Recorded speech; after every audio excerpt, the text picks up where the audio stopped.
Bom, o presidente Jair Bolsonaro chegou neste domingo a Israel para uma visita oficial de 4 dias. O presidente Jair Bolsonaro chegou hoje a Israel para uma visita oficial de 4 dias ao país.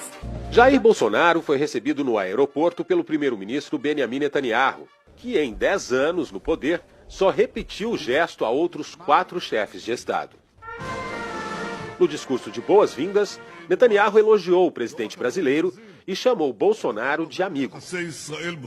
O presidente agradeceu o anfitrião e fez uma declaração em hebraico. Na chegada ao hotel, Bolsonaro parou numa longa fila de militares e civis que o esperavam e cumprimentou um por um. Ao mesmo tempo em que recebe Bolsonaro, o primeiro-ministro israelense enfrenta acusações de corrupção e tenta ganhar um novo mandato em eleições que foram antecipadas. Segundo analistas políticos, a antecipação foi para evitar que a imagem do primeiro-ministro fosse afetada pelas explicações que ele ainda vai ter que dar sobre suposta troca de favores com empresários. A imprensa israelense afirma que Netanyahu está usando Bolsonaro como um trunfo para conquistar votos a pouco mais de uma semana das eleições. Mais tarde, Jair Bolsonaro conversou com Benjamin Netanyahu no gabinete do primeiro-ministro, onde assinaram 6 acordos bilaterais nas áreas de segurança pública, saúde, ciência e tecnologia, defesa e segurança cibernética. O senador Flávio Bolsonaro, do PSL do Rio, filho do presidente que integra a comitiva, disse que a data da visita não tem relação com as eleições em Israel. Foi uma coincidência. Também neste domingo, o senador Flávio Bolsonaro visitou o maior e principal centro médico de Israel, um hospital público. Flávio presenteou 2 crianças, uma palestina e outra israelense, e se disse impressionado com a capacidade de atendimento do hospital. É possível levar um tipo de hospital desse, ou esse tipo de tecnologia, para um hospital público no Brasil? Você acredita nisso? Olha, a gente tem recurso humano para isso, a gente tem que gerir melhor os nossos recursos, então um pouquinho mais de controle e transparência sobre os nossos investimentos e gastos. É possível sim, nós temos hospitais no Brasil que são desse padrão aqui. A gente vai conseguir chegar lá. Amanhã o presidente continua a maratona de compromissos em Israel e termina na quarta-feira, quando ele retorna ao Brasil.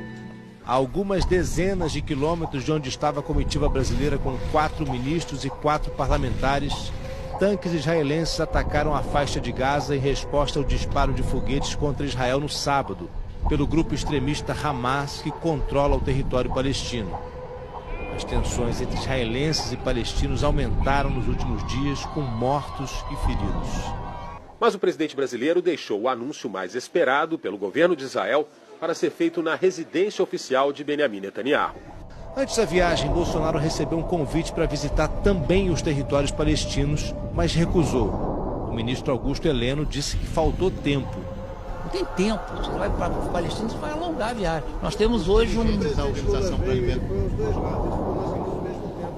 Não vamos comparar, não. Pelo amor de Deus, tchau. Chega. Nos interessa essa aproximação com Israel, sem que isso signifique de maneira nenhuma um afastamento da comunidade árabe. O ministro Augusto Heleno também comentou o porquê da comitiva brasileira não visitar o lado palestino durante a viagem. Porque nem se pensou nisso. Eu acho que isso é a mesma coisa que você visitar a Argentina. Outro dia nós fomos ao Chile e não fomos à Argentina. Vai ter uma outra época para ir. Né, não querem fazer ilações que não são corretas. Estão em guerra, né? Não são ilações, não é uma ilação correta isso.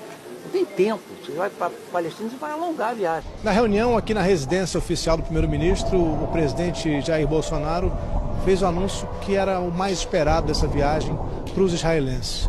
Mas não foi exatamente o que eles queriam. O presidente disse que o Brasil vai abrir um escritório de representação comercial em Jerusalém. Isso significa que, por enquanto, a embaixada brasileira continua em Tel Aviv. Na campanha eleitoral, Jair Bolsonaro cogitou transferir a embaixada brasileira de Tel Aviv para Jerusalém. A embaixada do Brasil não vem para Jerusalém. Para evitar problemas com o mundo árabe, o governo brasileiro anunciou a abertura de um escritório comercial aqui na Cidade Santa, que vai funcionar como uma extensão da embaixada do Brasil em Tel Aviv. Netanyahu afirmou que este é um primeiro passo e que espera que a transferência da embaixada para Jerusalém aconteça em breve. A autoridade palestina condenou de forma veemente a decisão do Brasil de abrir um escritório em Jerusalém e afirmou que vai chamar para consultas o embaixador palestino no Brasil. Segundo o jornal Jerusalém Post, o Ministério das Relações Exteriores da Autoridade Palestina afirmou que o novo posto brasileiro é uma violação flagrante da legitimidade de resoluções internacionais e uma agressão direta ao povo palestino e aos seus direitos.